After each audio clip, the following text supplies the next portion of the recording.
Had to be done.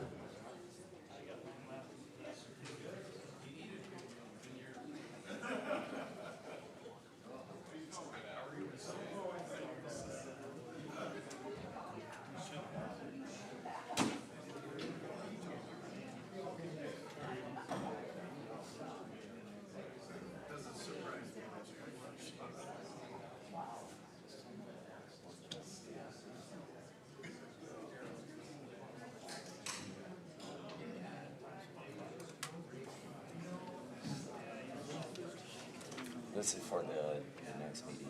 Oh, okay. Just keep it till then. Okay. I would like to call tonight's meeting to order, please. This is a special council meeting on Monday, August 18th for purpose of discussing the budget. If we could have a roll call and determination of quorum, please. Lehman. Maher. Roberts. Stroman. Pettigrew. Here. Sechrist. Bieberdorf. Tamang. Evans. Here. Meyer. We have a quorum. Thank you. Can we stand for the Pledge of Allegiance, please?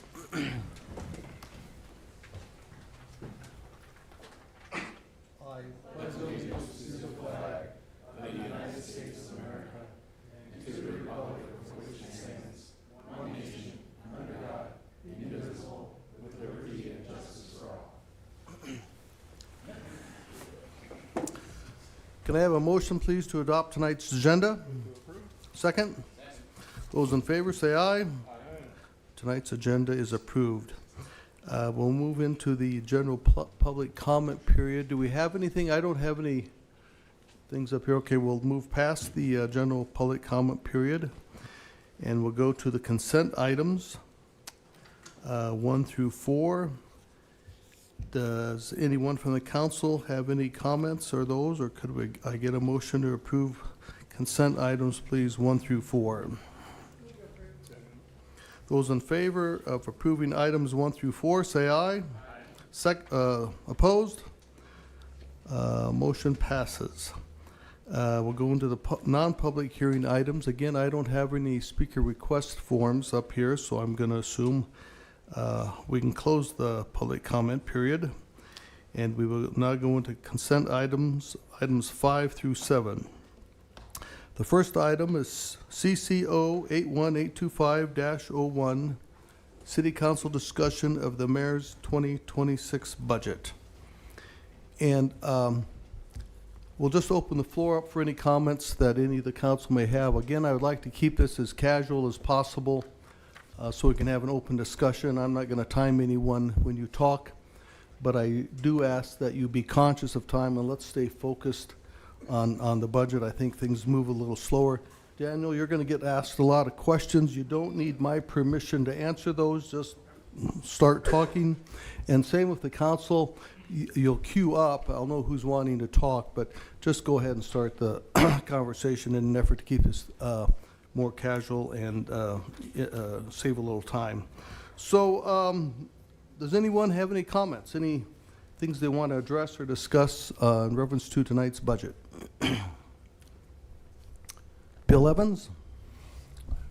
Well, we had a long discussion with our finance guy earlier today concerning a lot of these interdepartmental transfers of funds and everything, and it's all been explained as to what I thought was the issue. People misunderstood that in general it's simply a way to follow the money so we know who's paying for what, and when a department is spending a lot of time on a particular item, whether it's a legal document or I don't know, some engineering thing, that the appropriate department gets charged.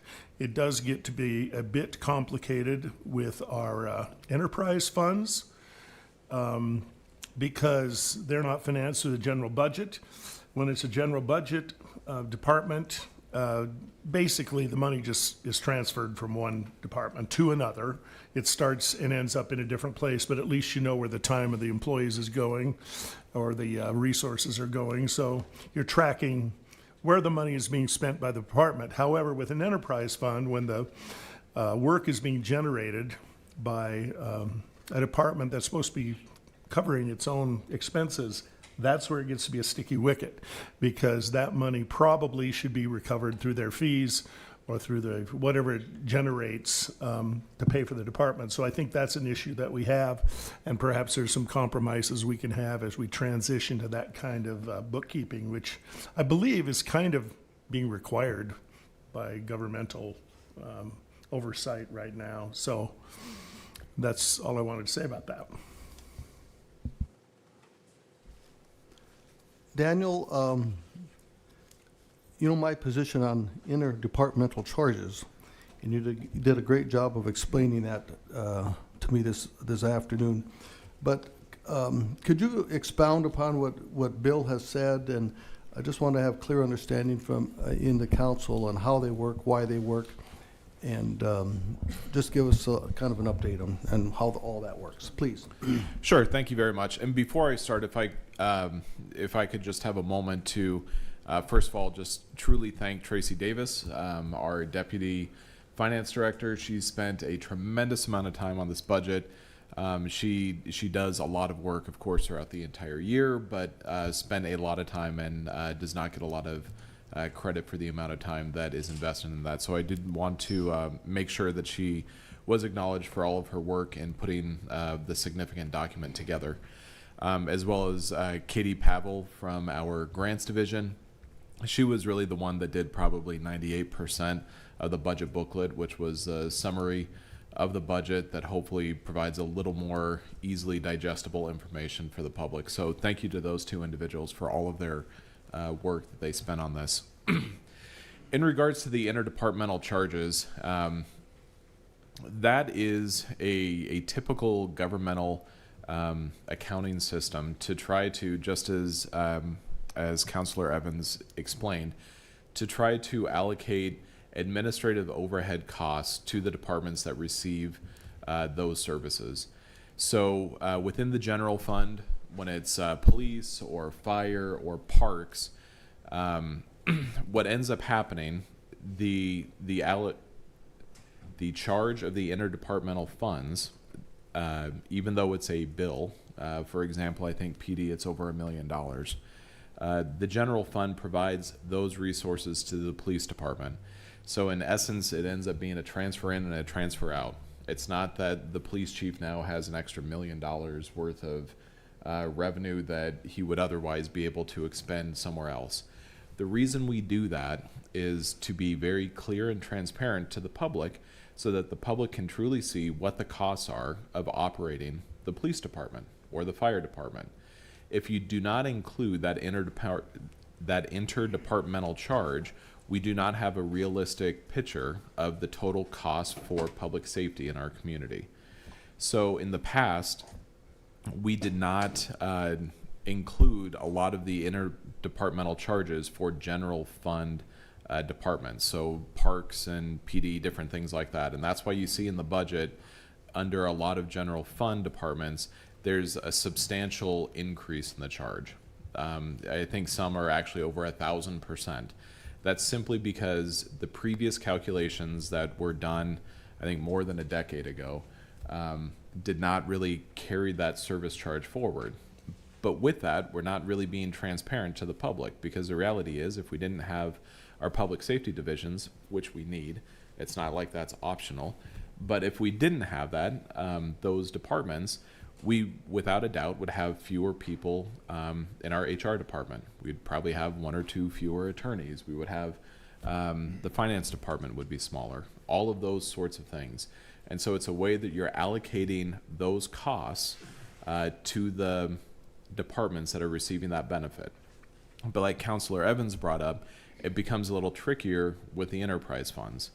So our enterprise funds are made up of kind of quasi-governmental business activities that technically should be able to fully cover all of their own costs. And so whether that's through the fees that are charged for sanitation or the fees charged for water, those fees should be enough to cover their ongoing operations, their capital expenditures, as well as their overhead. If it's not, then we should be transparent about that and say, okay, we need to transfer some money from the general fund over to, Department X.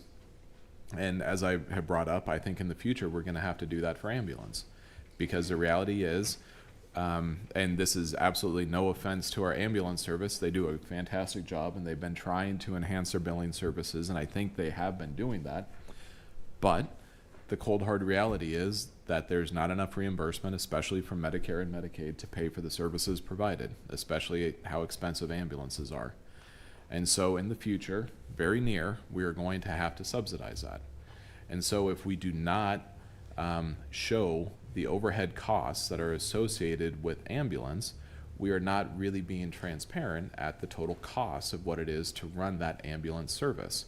And so in the future, if we ask other entities that receive the benefit of the ambulance service to help pay for that cost, so it's not all on Rapid City property tax payers, then we're not really giving the entire complete picture to those other governmental entities. There was a significant change in our interdepartmental charges for the 2026 proposed budget. And that's because our previous calculations were, again, done, I believe, more than a decade ago. They really had not been updated in all that time. And also, there was a lot of questions about how those calculations were ever derived to begin with. The city did hire an outside accounting firm that specializes in this for cities, for counties, for states, for authorities, everything else, Cherry Beckert, and they reviewed the budget and the actuals and came up with this analysis to show that each of these various funds are receiving this benefit, and they are the ones who came up with the cost for all the various different departments. And determining what the cost is, sometimes they used direct figures in determining that. So what I mean by that is, for example, the HR cost function. Our HR department costs more than $1 million a year. That cost was divided by the number of employees that each individual department had. So that was easy to do, as well as in our accounts receivables. And there we're able to readily identify that our utilities make up the vast majority of our accounts receivables. And so the vast majority of our costs associated with our accounts receivable portion is billed to the utilities, because they make up probably 80% of the workload on any day.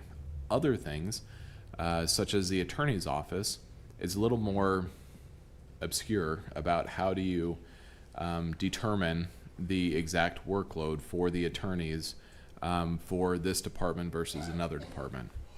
And so divisions like that, what the accountants did, is a formula that is derived by, or which is accepted by GAAP, generally, thank you, acceptable accounting practices,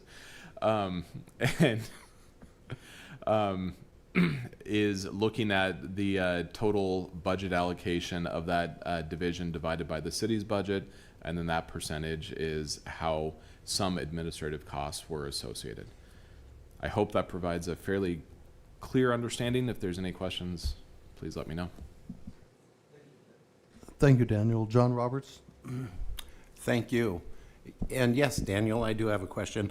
I was curious, so what you just explained, can you explain to me, I see that the mayor's budget is basically 80% interdepartmental charges now.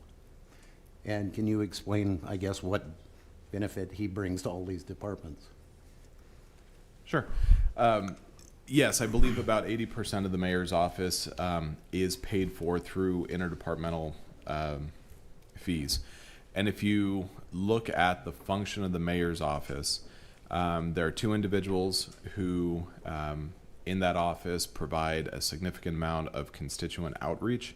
So when people call because they're upset about their water bill, or they call because their garbage was picked up late, or the road construction's taking too long, whatever else, they end up responding to a lot of those calls or emails. In addition to other administrative work, such as preparing for the council meeting. You know, they were the ones who prepared the packets and sent that out to everyone on the dais. I'm sorry, finance actually prepared the packet to post it on the agenda, but as far as putting everything on the dais for the council members, everything else, that was done by the mayor's office. If you look at what the mayor does every day as CEO of the organization, he meets with all the departments, gives direction as to, you know, whether we're moving left, right, or center, whatever those choices are. He's also spending a significant amount of time advocating on the behalf of various city departments with the governor's office, with the state legislature. I know when former Governor Noem came here, I think it was probably one of her last times that she came to City Hall. The primary reason for that visit and the primary point of conversation was over the airport and over a bill that was passed by the legislature, but the governor still had not signed it yet. And the mayor spent a significant amount of time and political capital and everything else explaining the need for it, the economic impact of that. And so that's a role that the mayor, as the CEO of the entire organization, is playing for every department. So that's the rationale that a portion of all of the expenses for the mayor's office should be properly identified for every single division and department. I don't want to sound combative, but Sure. when the interdepartmental charges are higher than the entire payroll of that office, I mean, I understand a portion goes to it, but you're funding the entire payroll of that office. So more than a portion is going from interdepartmental charges. So I just found it kind of glaring when it went from $0 to $1 million in 1 year. Do you have a breakdown of how that's broken out within the departments? Yes. Sorry. Go ahead. Sorry, I didn't mean to step on you. There was a very detailed analysis that the accountants prepared that's been provided to all the departments, and I believe the council as well, that goes through, that identifies every single cost center of the city and their proportionate share for the administrative departments and how that was calculated. And so that's been provided. That includes, so when you look at the mayor's office budget does include more than just the salaries. And the reason why it's such an increase is before the mayor's office as well as the council were not included at all in the interdepartmental service charges. That was a decision made by, I don't even know who originally came up with it, so I can't Sam say Quaker, I believe. I'm not sure, but whoever did that said that property taxes would pay for the city council and the mayor. But when we were talking with the accountants and they began doing the work on it, those, just like other administrative functions, are truly should be expensed out to all the various different departments and divisions of the city. You know, one of the things that I'm a little concerned about is I've been here probably too long, but I've been here a long time, and I've seen that you know, years ago we started shifting away from a lot of these interdepartmental charges, and one of the reasons that we was because a lot of the interdepartmental charges were being tapped into the enterprise funds. So we were taking money out of the enterprise funds so we would have more money in the general fund. So, you know, and again, you know, a lot of my constituents are very concerned about their water rates, how much they have already gone up, and they're only, you know, a third or a little more than a third of the way through their cycle of raises. What, you know, property taxes have done, that's, you know, a conversation we have every day that I know Lance and I have with our constituents every single day. And, you know, the budget just keeps going up and up and up and up and up and up and up and up, and it seems like we're just finding other ways to shift money from one place to another place, and it's concerning because somehow we need to get a handle on what's happening, or we're going to be in a lot of trouble in a few years. And I've said this for many years now. I mean, you know, it's a shaky economy at best. What happens if the economy goes downhill? I mean, you know, it seems like every single year we have projections of what we're going to have, and we're budgeting as close as we can to whatever that number is. So, you know, I mean, it just concerns me. I mean, I look at the, and I have another question since I'm on this topic of the mayor's office. I noticed that give me 1 second, I gotta get back into my computer. I had noticed that the professional services charges doubled. Can you give me a reason for that?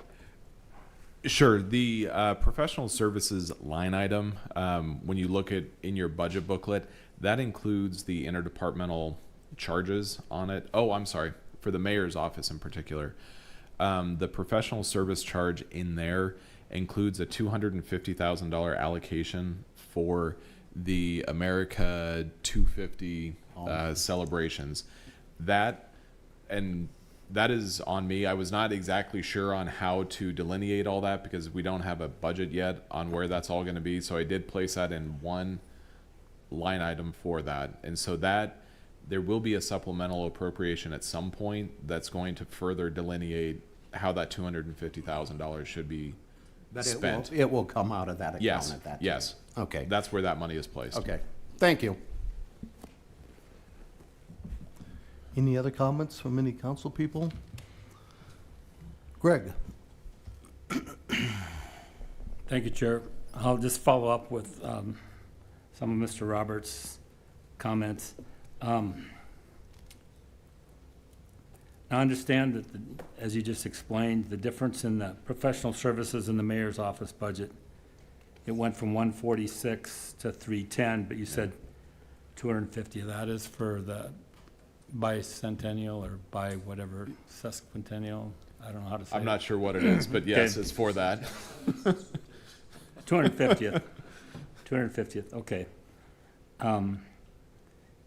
So are you allocating less, like over $1 million less from the general fund into the mayor's office? Is that what that means? Yeah, it means $980,000 comes from interdepartmental charges.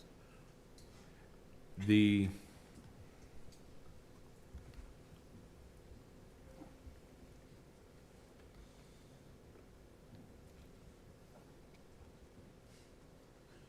Right, last year you had 0 in interdepartmental charges last year, and now Correct. it's 980, which is almost the difference between the general fund allocation.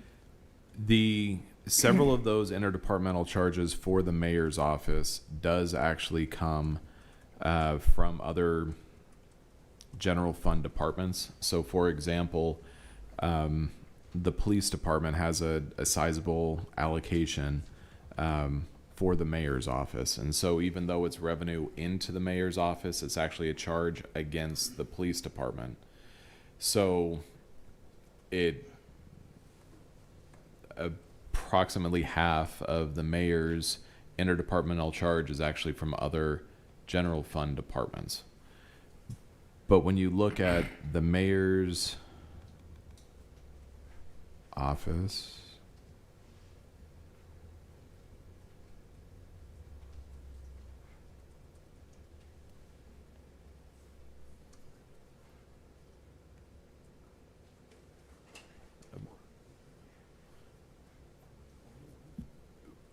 about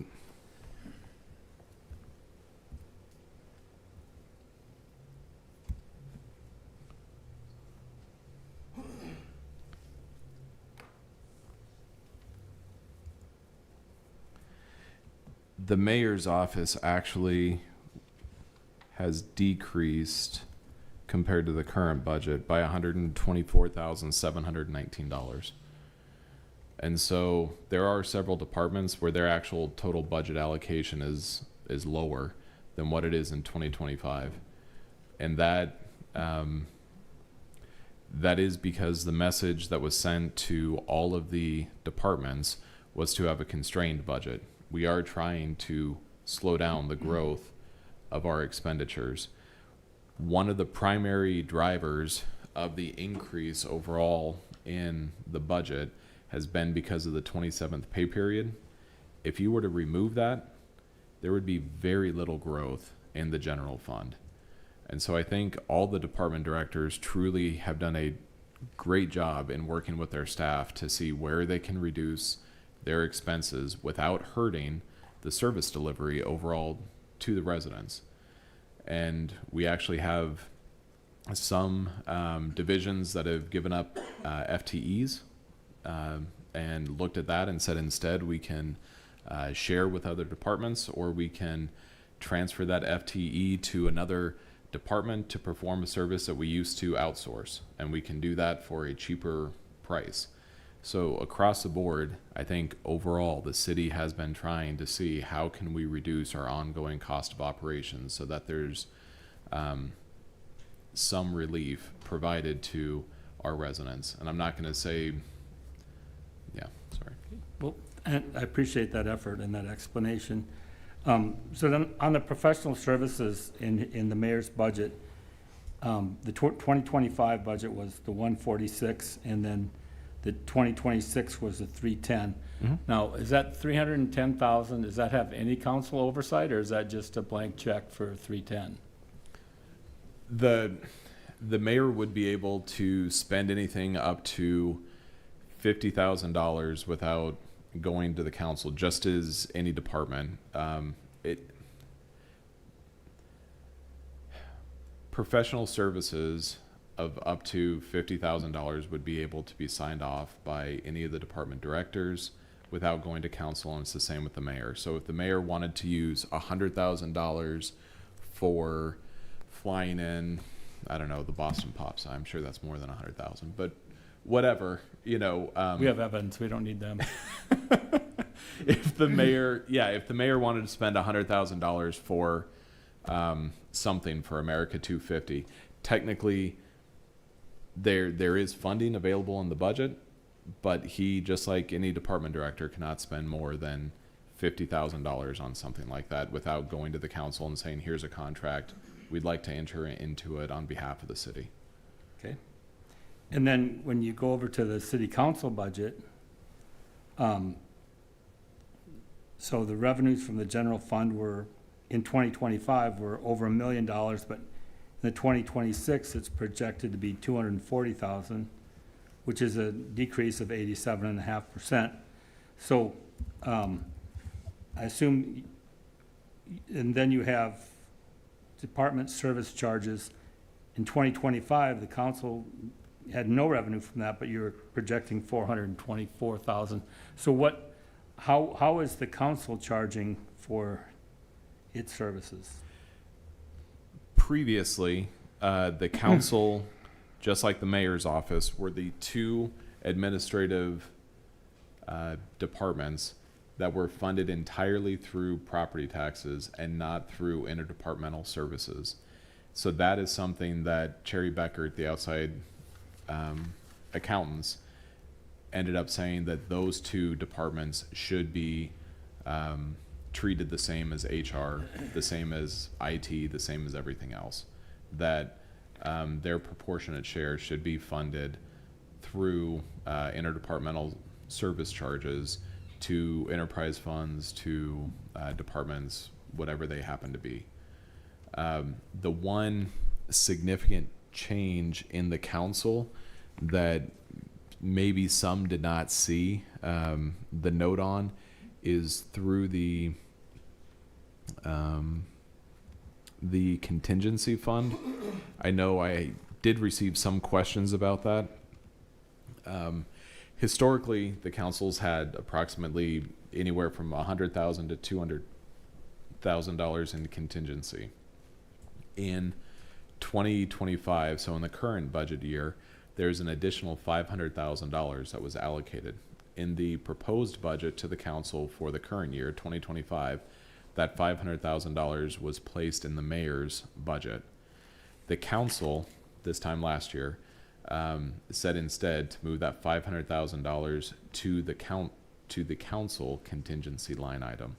So that was reduced. The point of that $500,000 was to fund enhanced maintenance, and that we have been working on, and we have hired additional mechanics to do more maintenance, and we've also hired additional janitors as well as some additional parks crew to do the extra maintenance. We have not tapped into that extra $500,000 yet, because we've done that by canceling some of our outside contracts, and the amount of money that we've canceled is higher than the cost for us to hire those extra employees to do that. So we have not used any of that $500,000 yet for it. With that being said, that's where you can see the significant difference in your council contingency for 2026 that's being proposed. We are proposing that that line item go back down to 200,000 versus the 700,000 that's in 2025.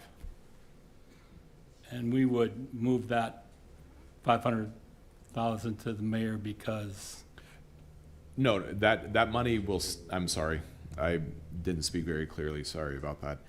The $500,000 will remain in the council contingency. That money is not moving. I'm just trying to explain that when you see that the council contingency went from 700,000 down to 200,000, that's the reason why. okay, and so the 500 is where? That's still in your council contingency for this year. None of the money has been spent. Okay, that's good to know. Thank you. Yeah, yeah. I guess what I'm getting at is if there's a project that the council wants to undertake, I'd like to have some funding in there. Just like we did with that meal challenge for the schools, things like that. In 2026, right now, the proposed budget to you has $200,000 available for council contingencies for something that comes up next year that we're not aware of. And that's what's called operating in this, that's the other operating? Is that what contingency is?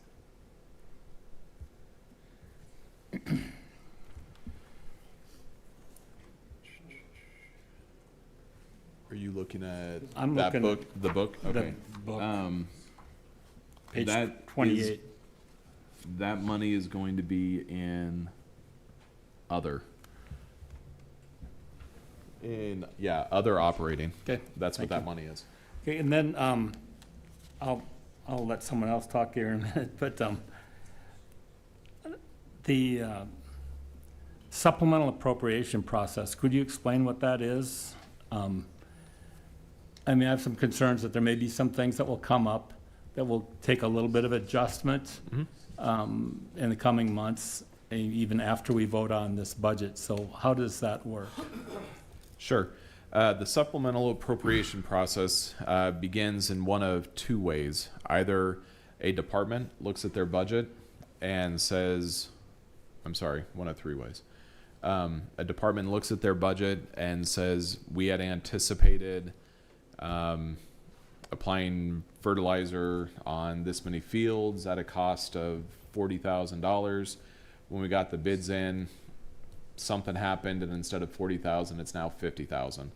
So they put in a request to Tracy usually, as well as myself, and then the first thing we'll do is go back and say, where else in your budget can you cut to come up with the money? And then they will try to find some areas that they can cut, but if they're still short an extra $2,000 or whatever it happens to be, then they put in a request for a supplemental. That request, we do not do it right away. We wait until there's a few of them because we don't want to come to the council every time there's $3,000 or something. But then we bundle it up and we present it to the council, and then the council has to vote on it twice. And so it's technically a change of the ordinance, and so there has to be two readings. So that's the first way. The second way is for carryover projects. And those are usually the large dollar items that we end up doing most of the time in January, February and March each year. So that's when, for example, we have a project that's budgeted for this year. We award the contract for $20 million to reconstruct a road, whatever else.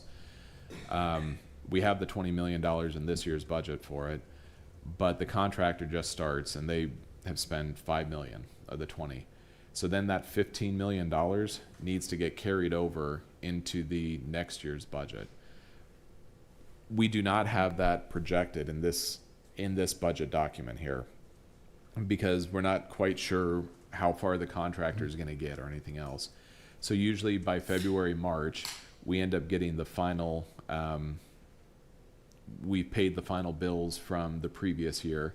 So we're able to look at that and say there's $15 million of that $20 million project left over.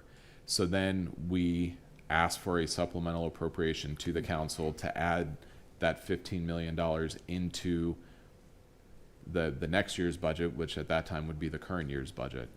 So that's the second. And the third way is if the council is asking for use of their council contingency, so that $200,000, for example, if you want to use that, technically what should happen is the council should vote on it during a council meeting, and then we end up preparing a supplemental appropriation to move that, whatever the amount is, say $50,000, out of your council contingency into the correct line item that you're going to spend it for. So if you're going to use it for an architect to come up with designs for something, then we need to move it into professional services. Or if you're going to buy some park equipment somewhere, then we need to move, $50,000 from your contingency into parks, fixed assets, so that they're able to purchase the park equipment. Great. Thank you very much. I'm done. If I can make a few comments, Bill, before you. Daniel, I just want to make sure I'm understanding. We have that $500,000 in our contingency fund.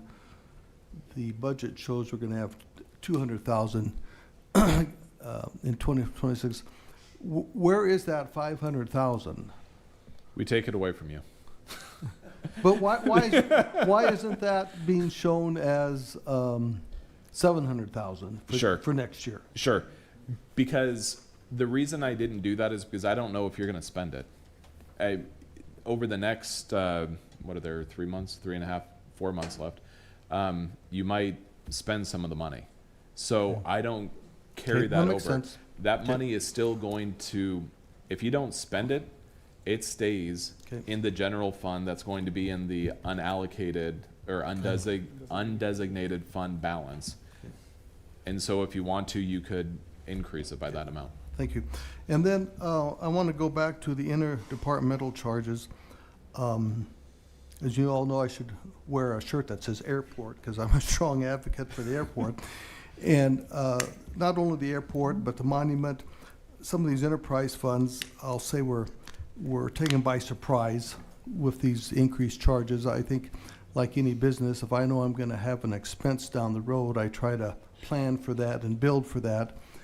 And it's my understanding with the current new interdepartmental charges at the airport, those charges are going to have to be passed on not only to enplanement passengers, well, they'll have a 20% increase. I would assume, is Patrick here? I would assume, Patrick, if I'm wrong, tell me, that he'll have to pass those charges on to the airlines in fees when they land. I am assuming he's going to pass those on to the leaseholders out there. I'm assuming the parking fees may be increased. So I look at those expenses as cost, increased cost to our citizens. And right now, our enplanement costs out at the airport are twice as much as they are in Sioux Falls and Bismarck or Fargo. We increase our cost to the airlines, they're going to look, well, maybe we can go elsewhere, get better service elsewhere. So I think the same would trickle down to the monument as well. As Craig here? Guess he's not. So it all trickles down. So my question to the council and to you, Daniel, is it feasible to waive those fees for 1 year so those departments, those enterprise funds can build that into their budget? Or could we look at reducing those rates significantly, again, so they can have some time to build it into their budget? So I don't know if any of the other council people want to comment on it, Daniel, if you want to, that'd be fine. Thank you. Sure.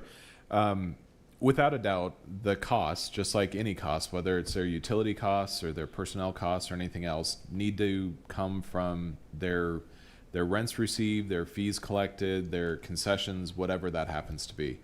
The city does not say this is where you should collect that from. They have to look at where their various revenue centers are, just like any business, and see what makes the most sense to make the changes to come up with that revenue.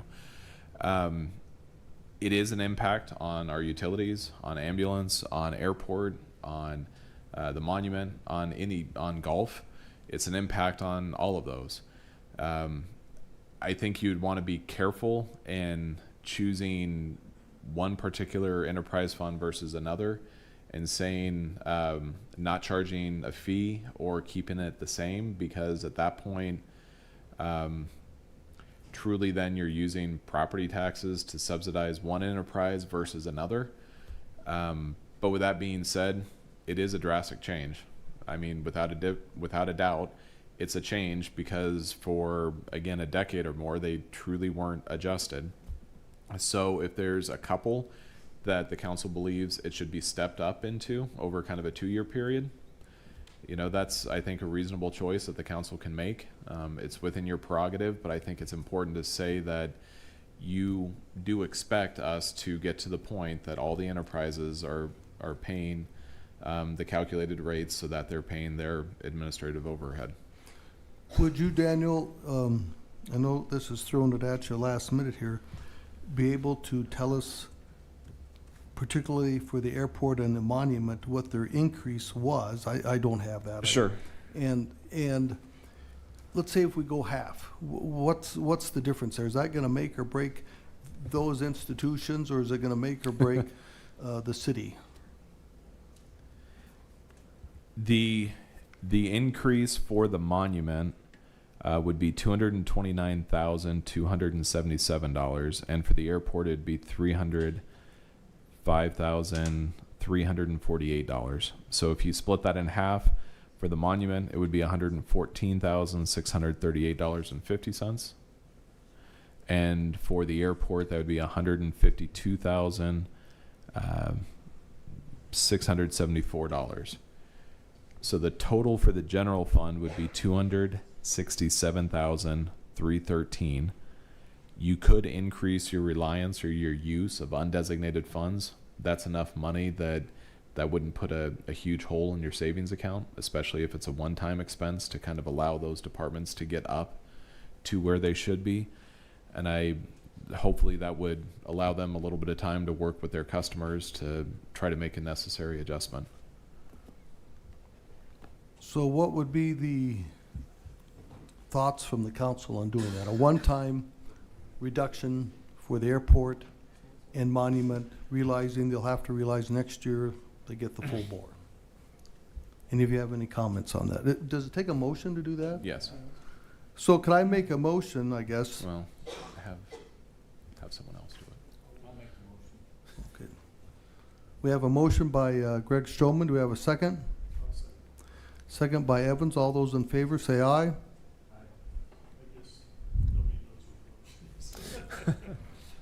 You want to read the motion in? Well, I think what Greg needs to, is his thing, I think Daniel explained it, and that was to do a 50% step up over 2 years, giving people a chance to recover a way to pay for those things, and it also give the council a chance to investigate increasing fees that have not been increased for 35 or 40 years and need to get them up there to pay the expenses. So that'd give us all a chance to maybe correct this problem. Greg, would you want to read the motion in, please? I'll second Mr. Evans' motion. Do you want me to Although- give you the figures? Yes. Okay.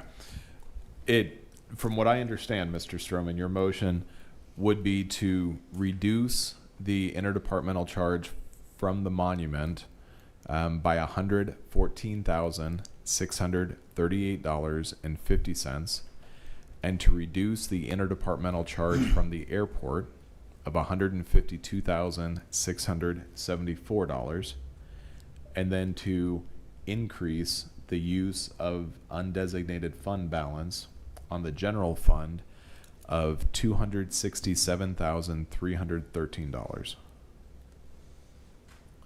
So we have a motion. Do we I have a think that's what I second? said, yeah. Do we have a second on that? So we have a motion and a second. All those in favor, say aye. Aye. Is he in the queue? I'm sorry.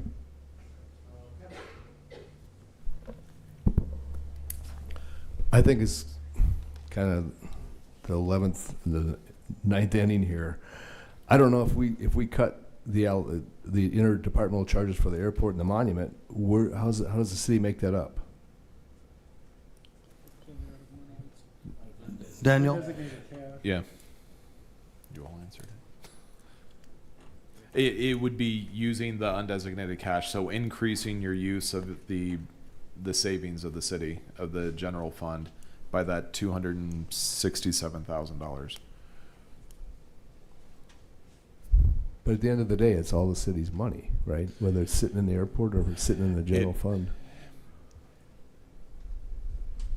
Yes, it is all the taxpayers' money. However, the city's money is separated into dozens of funds, and there are restrictions with how you can use the money within each fund. The general fund is the least restrictive, where the city can use those funds for whatever the city council determines. And so that's usually the money you want to be more cautious with, because that's the money that uses initiatives for public safety and parks and recreation, as well as if there's a hole somewhere else, ultimately that's where you need to dip into to cover somewhere else. But if we cut it for the monument and for the airport, we're basically not charging them their fair share of interdepartmental charges, right? You would be reducing for 1 year the calculated administrative fees that are required to operate those business enterprise. And I think from the motion, what I understand is the idea is to provide them adequate time to adjust their fees so that they can come up with the funds necessary in 2027 to fully pay for it. Okay, thank you. Josh? I would speak against that. I don't know why we would just have the airport and the monument, and not all departments are all going to realize the same thing. I think it's written well, and I think it should be evenly distributed through all the departments. So I think it's written good. Lindsay? Thank you, Chair. I too just have the concern of setting the precedence that we're favoring a couple of departments over the rest of the city divisions that are also struggling to absorb the interdepartmental charges and some of the changes to the structure there. I could appreciate us setting the standard across the board, but I think to cherry pick two departments out of all of our departments and divisions that are absorbing this, but maybe being a little bit more quiet because they're not independent governing body boards, but still struggling. I just don't think that's fair. Thank you. Mr. Evans? Well, I think the difference comes from the fact that all these other funds actually are built into the city's actual finances, whereas those two particular ones act pretty independently. Now, also the utilities may be in the mix as well, but we've been basically subsidizing these services through the general fund, if I'm not mistaken, and not billing that department for those services. And in the case of those two entities, it gets to be extremely difficult to tack these charges on all of a sudden, especially when they're dealing with contracts and stuff out for the next couple of years. We need to address the problem with utility fees and garbage collection fees and everything else where we're running sort of in the red and supplementing it in a different way. But those are completely different problems, I think. And we'll have to take the heat for those when we tell people your garbage collection fee is going up or your utility fee is going up. But I don't see as we're really in a similar situation with the monument and with the airport that are dealing with contracts and people outside, of the citizenry in general. So we've been supplementing it already. So it's not like we haven't been paying for those services. Any other comments from council? Kelly, I'm sorry. I guess my concern with the interdepartmental charges, everybody's got to say it before we leave tonight, don't we? Is the risk to the airport's funding. I think if we can justify each charge, then that would be okay. Then I think I think that's the big issue here. Is I'm personally very concerned that the airport would lose funding if somehow we can't track some of these changes, and I don't know if pushing it out a year solves that, or if we're just kind of pushing off the inevitable. I don't know how I feel about this. I don't know if Director Dame has any comments, or if he wants to say anything. I would welcome his comments. Patrick?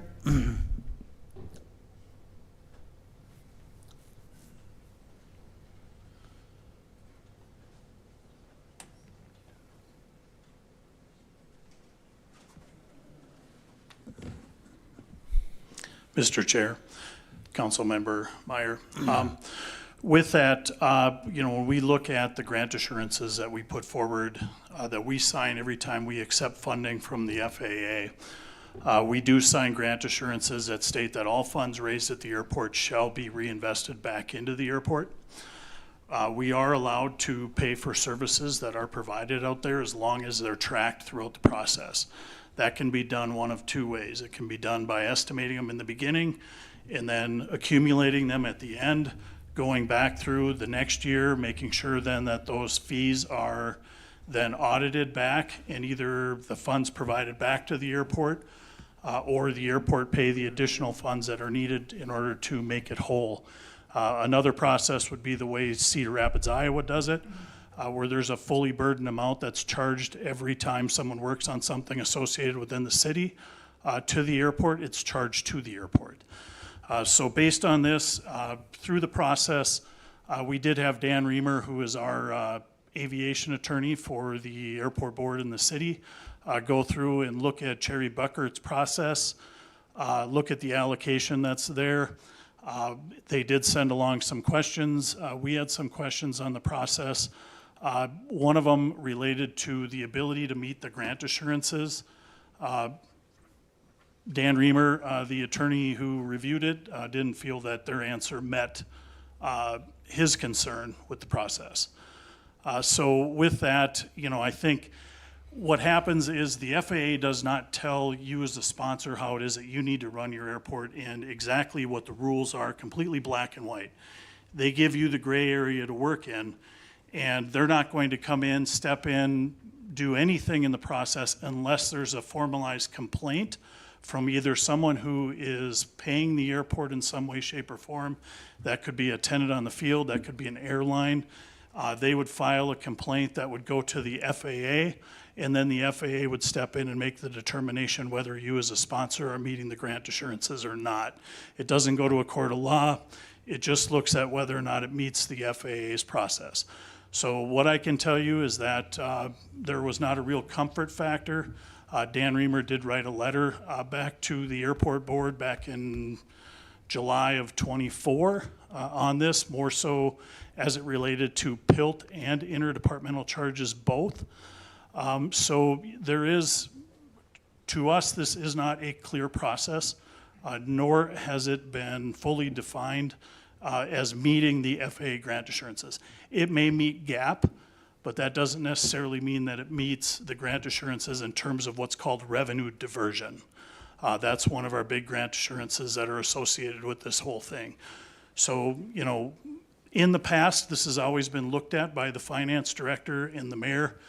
And, it's always been taken very cautiously when you deal with the airport on this. The one thing that we have to look at is what is the test factor on this? Because we pay both direct and indirect charges.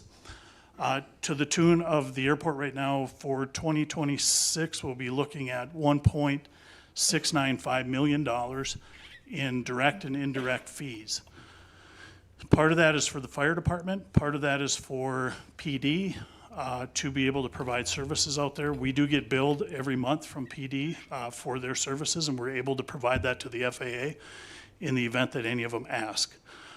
So based on that, as we move further into the realm of this, we kind of have to look at the litmus test of it to say, does the airport, you know, if you look at 1.695 million, could we do it less? That would be about 15 FTEs at 70,000, 100,000 fully burdened that we would need. Well, our entire staff doesn't meet that. When you look at Sioux Falls, they don't have that many staff members, and Fargo doesn't have that many staff members. So because we have so much specialization within the airport as a result of the structure that's there, it's getting to be difficult for us to meet that simple litmus test on whether or not we could actually do it on our own for less. And, you know, right now, with the amount that's there, I think it's going to be questionable. And if someone were to file a complaint, we will have to defend it, which means we're gonna have to have all the numbers to be able to defend it. Thank you. Mr. Stroman. Thank you, Chair. May I ask Daniel another question? So, Daniel, in your view, knowing what we have in undesignated cash, is that feasible to, for these two enterprise funds to proceed as the motion indicates, and then make that money out of the undesignated cash? The 267,000? The city's undesignated cash balance does have sufficient funds that you could use 267,000. With that being said, I never really encourage the council to use undesignated cash because you always want as much available as possible in case of emergencies or economic downturns. So I never want to see additional uses of it, but no, that's not an amount that causes me additional concern. Mr. Evans. So, Mr. Ainsley, evidently, if the airport didn't use the city departments to provide these services, they'd have to hire them out. Is that correct? Yes. All right, so it's a matter of paying those guys or paying our city department. What criteria did you use to determine those fees? Is it by percentage or whatever? And is this standard accounting practices for municipalities? And should it really be this complicated just because the airport is part of the city and it's not an independent authority or anything like that? I guess those are kind of the questions as muddying the waters here. Sure. To begin with, the fees were determined by Cherry Beckert. It was not by myself or anyone else in the finance office. They were completed by an outside accounting firm using the same process that is done throughout the nation for cities, counties, states across the U.S. This is an area of expertise that the accounting firm specializes in. The direct service charges that the airport pays for, including for the fire department and for the police department, are for additional services that are provided outside the typical scope of public safety services that would be provided anywhere in the city. That is not part of the interdepartmental service charges, because that's just for administrative departments. And so that's HR, that's finance, IT, different things like that.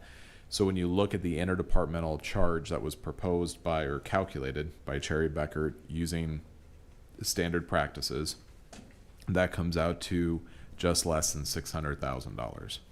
And that is for the HR functions, including payroll. That includes union issues, union negotiations, and ensuring compliance with union contracts. That includes the city attorneys. Now, there are specialized services that may be used by an outside attorney. However, our city attorney's office does provide services to the airport. That also includes the finance office that provides services for all their departments, for all of their accounts receivables, for their accounts payables, for their treasury services, for their auditing services, as well as IT that provides services, so on and so forth.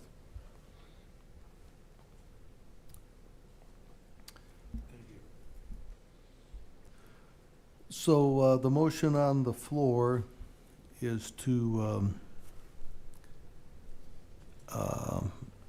reduce the dollar amounts for the monument and airport that have been read into the motion. We got a second on that.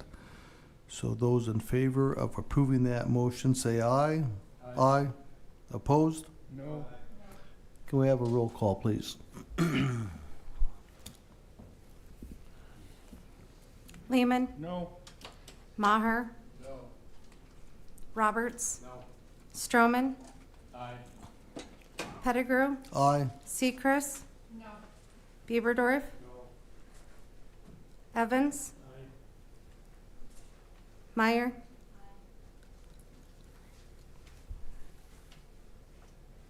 Motion fails 5-4. All right, are there any other items the council wants to address for our budget?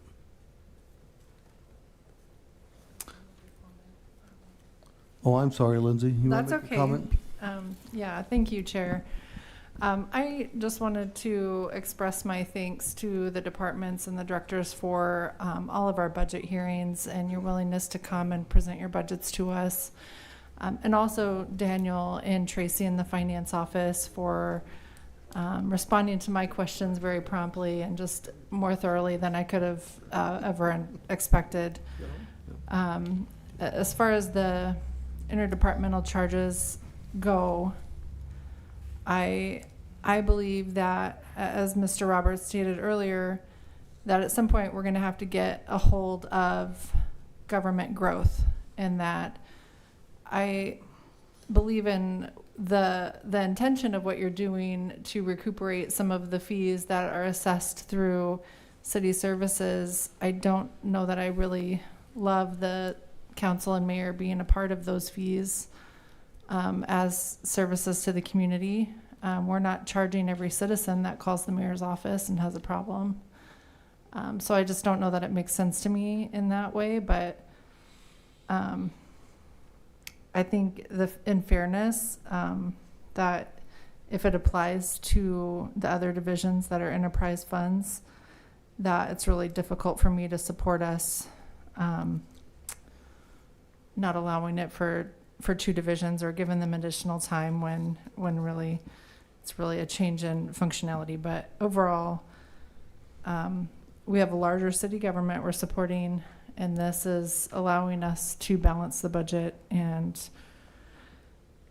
I just appreciate all the information. I don't have any recommendations to make this better at this time. So thank you, Daniel. All right, moving on to item number 6, CC 081-825-02, first reading ordinance 6686 regarding FY 2026 appropriation ordinance. Move to approve? We have a motion, a second. Those in favor? Those opposed? Motion passes. Number 7 is discussion on future budget meetings. Does anyone have any thoughts on that? Lance? Thank you, Mr. Chair. Would it be more appropriate to just put the second reading on our first council meeting of September? Unless my colleagues wish to make a bunch of changes between now and then?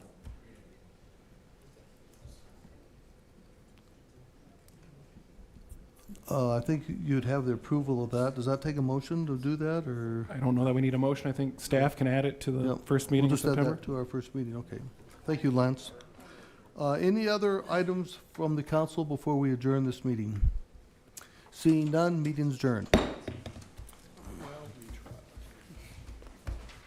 that didn't show up for any meetings, they voted in them. How many times have I said in a